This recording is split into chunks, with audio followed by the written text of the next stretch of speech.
Bharatiya Janata party, Bharatiya Janata party, Shri Narendra भाई मोदी, श्री नरेंद्र भाई मोदी, श्री रविंद्र रैना साहब।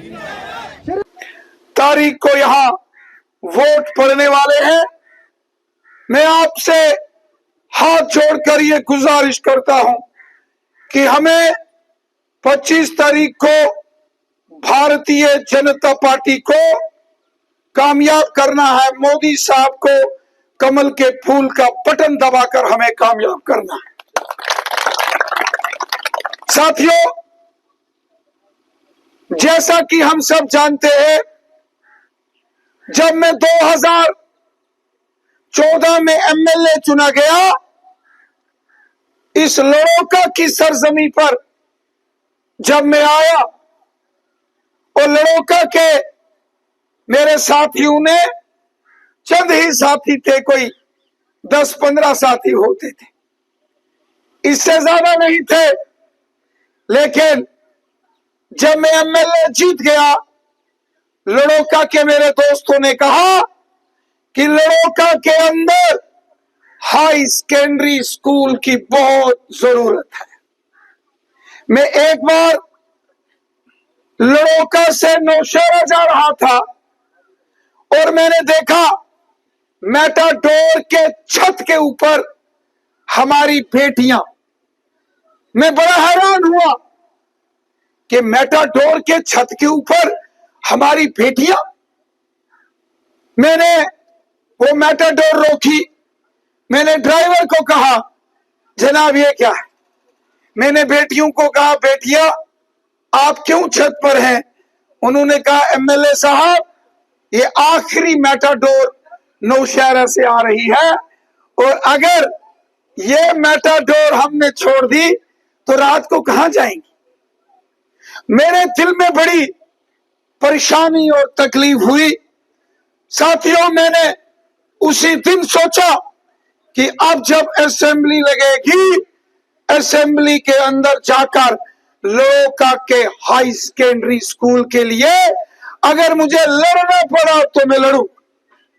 और मैं असेंबली के अंदर आया, मैंने जबरदस्त लड़ाई लड़ी और जब मैं एमएलए था, एमएलए के तौर पर पहला हाई सेकेंडरी जो मैंने मंजूर कराया वो लड़ोके का था। यहां हाजी साहब ने अपनी बात रखी। यह हाई सेकेंडरी स्कूल ये लड़ोका में लाना कोई आसान काम नहीं था। यह आसान काम नहीं था। बार बार लड़ोका के साथ धोखा हुआ, बार बार कंपला पुखरनी लाम के साथ धोखा हुआ। लेकिन जब हम एमएलए बने, हमने ये संकल्प किया कि हम लाम, लड़ोका, कंपला, पुखरनी इस सारी आवाम के साथ इंसाफ करेंगे। जब यहां लड़ोका के हाई सेकेंडरी की बात चल रही थी, उस वक्त मेरे पास किला धराल, रायपुर, भाटा, कमीला कोट के भी लोग आए। उन्होंने कहा हमारी बेटियां भी परेशान हैं, हमारे ज्यादातर सिख भाई उस बेल्ट में रहते हैं। साथियों, जब मैंने लड़ोका का हाई सेकेंडरी स्कूल शुरू किया, उसके ठीक 6 महीने के अंदर अंदर मैंने दूसरा हाई सेकेंडरी स्कूल किला धराल के भी अंदर लाया। ये जो लड़ोका मार्केट से सड़क जाती है कंपला से होती हुई पुखरनी, जब रविंद्र रैना एमएलए नहीं था, इस रोड की बहुत खस्ता हालत थी।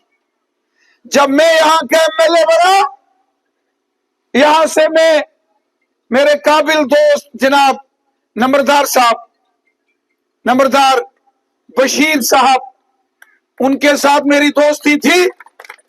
नंबरदार बशीर साहब ने मुझे कहा, रैना साहब आपने दुनिया भर की सड़कें इस नौशहरा कॉन्स्टिट्यूंसी में बनाई है, लड़ोका से कंपला होती हुई जो पुखरनी की सड़क है, ये सड़क भी आप बना दीजिए। रैना साहब मंच पर जितने बैठे हुए रैना साहब के साथ आए हैं, एक एक का अगर नाम लूँगा तो टाइम ज़्यादा हो जाएगा, क्योंकि मैं भी आपके साथ सुबह 11 बजे से यहाँ ही बैठा था। काफ़ी अर्सा हो गया आपको यहाँ पर इंतज़ार करते हुए। आज कंपला में अगर हम बैठे हैं, रैना साहब, ये अल्लाह का देन है और ये हाई सेकेंडरी स्कूल आपका देन है। और जिस वक्त क्लास यहाँ बैठी और आपने फर्स्ट एक बच्ची थी जिसका नाम दाखिल हुआ और आपने अपने हाथों से किया उसकी एडमिशन इस हाई सेकेंडरी में, हमें कहा कि एक दरहाल में हाई सेकेंडरी है, लड़ोका में नहीं है। वह एक शख्स हैं कि जिन्होंने लड़ोका के लिए भी, कंपला के लिए भी हाई सेकेंडरी, इन्होंने कहा कि हमारी हुकूमत है, हम कंपला में भी हाई सेकेंडरी देंगे और किला दरहाल में भी देंगे। और दोनों जो हाई सेकेंडरी हैं इनकी क्लास जो है एक ही बार बिठाएंगे, वो सबसे सेरा जाता है रैना साहब को। बीजेपी गवर्नमेंट ने सबसे बड़ा काम जो किया है, बॉर्डर एरिया में सीजफायर किया, लाखों लोगों की जानें जो थी वो बचाई, तो हमारी इस गवर्नमेंट ने बचाई। यहां पर मामला खत्म नहीं होता है। बात यह है कि जल योजना के तहत घर घर में पानी की जो स्कीम है, 4-4, 5-5 करोड़ की जो स्कीम है, एक एक गांव, एक एक पंचायत में वो दिए हैं, आपकी आंखों के सामने हैं। ये सारे काम जो हैं इस वक्त हो रहे हैं, ये हमारी सरकार का देन है। और बिलखसूस जम्मू कश्मीर में मैं कहूँगा कि रैना साहब का 10 साल से जो चल रहा है वो सिर्फ रैना साहब की वजह से हो रहा है। जम्मू कश्मीर में अगर किसी का भला सोचा है, किसी के लिए अगर किसी गरीब की मदद की है, तो रैना साहब ने की। PMAY में सिर्फ पंचायत में 2 मकान दिए जाते थे तो लोग लड़ते थे, कहते थे आपस में, सिरपंच साहिबान और पंचों को कहते थे कि हमें 2 मकान हैं, 1 साल में किस किस को देंगे। बड़ी बड़ी सिफारिशें लाते थे। रैना साहब को पता चला, हमने सब लोगों ने मिलकर रैना साहब को कहा, रैना साहब सेंटर में गए, सेंटर से रैना साहब ने वो स्कीम करवाई, 2 मकानों के बदले जितने भी लोग जम्मू कश्मीर में गरीब हैं और उन सब के लिए, जिसके कच्चे मकान हैं उन सब के लिए ऑर्डर करवा दिया। जिसका जीटेक हुआ है वो सब के सब इस वक्त पक्के मकान हैं। रैना साहब आज कहते हैं कि हम काम करेंगे। मैं आपको एक बात कह दूं, यहां पर इस स्टेज से कहूंगा, अगर कोई काम करने वाला आदमी है जम्मू कश्मीर में तो रैना साहब है। मैं एक साफ बात कहूंगा दिल से कि हम नौशहरा वाले एक बात सोच लें आज कि रैना साहब हमारे चीफ मिनिस्टर हैं। आपने MLA नहीं जिताना है, MLA के लिए वोट नहीं देना है। आने वाला वक्त जो है वो चीफ मिनिस्टर हैं हमारे, जो यहां पर बैठे हैं। जम्मू और पुंछ रोड की बात है। इस वक्त हम जिस वक्त ट्रैवल करते हैं और जम्मू और पुंछ की रोड जो है आप अपनी आंखों से देख रहे हैं, ये कोई छुपी हुई बात नहीं है। जम्मू पुंछ रोड पर जिस वक्त निकलते हैं तो नेशनल हाईवे जो है 20 साल से इसका चल रहा था, किसी ने नहीं किया, मगर हमारे बीजेपी सरकार ने इसका ऑर्डर किया और इस वक्त जम्मू से रजौरी पुंछ की रोड हाईवे बन रही है और बन चुकी है। थोड़े पुल रह गए हैं जो हर दूसरे या तीसरे दिन हम ट्रैवल करते हैं, सफर करते हैं, हम देख रहे हैं। हमने 10 साल में वो दिया। अगर हम भी कोई भी अपना सर्टिफिकेट बनाते हैं तो ऑनलाइन जाके हमें बनाते हैं और घर से बनाते हैं। हमने ये दिया 70 साल में, 10 साल में। साथियों, ये बोलते हैं कि इन्होंने 10 साल में क्या किया। बैंक में हम जाते थे, पूरा दिन हम लाइन लगा के खड़े रहते थे, तब जाके हमारा 1000 रुपया निकलता था। आज साथियों डिजिटल इंडिया अगर बनाया तो नरेंद्र भाई मोदी जी ने बनाया और रविंदर रैना जी की देन है, जो कि हमारे जो लॉकडाउन हमारा हुआ साथियों, कोविड के टाइम में हर घर में बच्चे पढ़ते थे, हमारे बच्चे भी पढ़ते थे। क्यों पढ़ते थे? कि नरेंद्र भाई मोदी ने हमारे इस बॉर्डर के एरिया में हर जगह पे टावर लगवाए। जंगल हमारा वो एरिया है जिसे 70 साल हमने कांग्रेस को वोट दिए, लेकिन एक नेटवर्क नहीं लगा सके।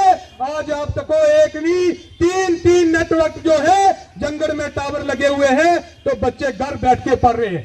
साथियों, ये कहते हैं कि इन्होंने 10 साल में क्या किया। मैं पूछना चाहता हूं इनसे कि आपने जो डेली मीटर लगाए हैं साथियों, 500 पर आपने क्या जिन लेवल पर जो हमारे भाई है पीएचई में, आज भारतीय जनता पार्टी है जिन्होंने उनकी एक रेगुलर पॉलिसी बनाई है और उन्हें 10-10 हजार रुपया तनख्वाह मिल रही है कि नहीं मिल रही। साथियों, इन्होंने हमारे एसपीएस भाई यहां भी खड़े हैं, इन्होंने उन्हें भर्ती तो कर लिया साथियों, लेकिन 1500 रुपया तनख्वाह इन्होंने 70 साल उनको दी। ये हमारी भाजपा सरकार है जिसने उन्हें रेगुलाइज करके आज 30-30 हजार रुपया तनख्वाह कर दी। साथियों, हमारी जो मातृशक्ति है उसे 33% जो आरक्षण है वो हमारी सरकार ने दिया। ये हमने 10 साल में किया। साथियों, मैं आपको बताना चाहता हूं कि रविंदर सर को हमने 2014 में 270 वोट दिए थे और उन्होंने हमारा सबसे पहली हमारी प्रायोरिटी थी हाई सेकेंडरी स्कूल। मैं आज दावे के साथ कह सकता हूं कि मैं आज अगर इनके साथ खड़ा हूं तो उस हाई सेकेंडरी की वजह से खड़ा हूं। साथियों, हमने 2014 से लेकर रविंदर सर के साथ हम चले। हमने कभी रविंदर सर को यह नहीं कहा कि हमें अपना नाली डंगा और हमें कूल दो। हमने कहा कि हमारे इलाके की डेवलपमेंट होनी चाहिए। जो लोग 70 साल कांग्रेस के साथ चलते रहे, मैं उन्हें पूछना चाहता हूं एनसी कांग्रेस पीडीपी के साथ उन्होंने इस इलाके के लिए क्या किया। टाइम कीमती निकाल के मैं आप लोगों से ज्यादा वक्त नहीं लेता क्योंकि इनके टाइम की बहुत कमी है। मैं कंपला और पुखरनी और सब आवाम से अपील करता हूं कि अगर आपने डेवलपमेंट करानी है तो रविंदर रैना जी को वोट दें और जो मजहब के ठेकेदार हैं जो आपको पगला रहे हैं इनकी बातें मत सुने, और जो लोग आपको कस्में दे रहे हैं, जो लोग आपको ये वीडियो दिखा रहे हैं, ये नकली वीडियो मत सुने और अपना आप मत नुकसान करें।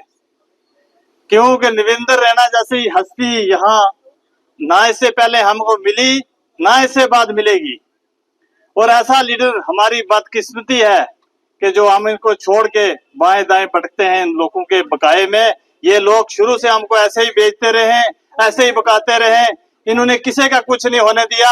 आज थोड़ी तुम बताओ क्या किया है। जो देन है यहाँ बीजेपी की है, जो मोर्चे बने हैं बीजेपी ने बनाए, ये रोडें बनाई हैं बीजेपी ने बनाई हैं। आज हर आदमी को फ्री राशन मिलता है, कौन देता है? बीजेपी दे रही है। मेरी फैमिली से 3 आदमी का इलाज हुआ है। मेरे ये साथी अंदरूट में गए, एक आदमी था उसको हार्ट का ऑपरेशन हुआ, वो बोल नहीं पाया, वो इशारे से बात करता था। जब बहुत बोर्ड की बात आई वो खड़ा होके बोला ये आदमी है, हाथ खड़ा करो कौन कौन थे। और वो क्या वो उठ के बोला, उन्हें बोला कि वोट देना तो किसको देना? रविंदर रैना को।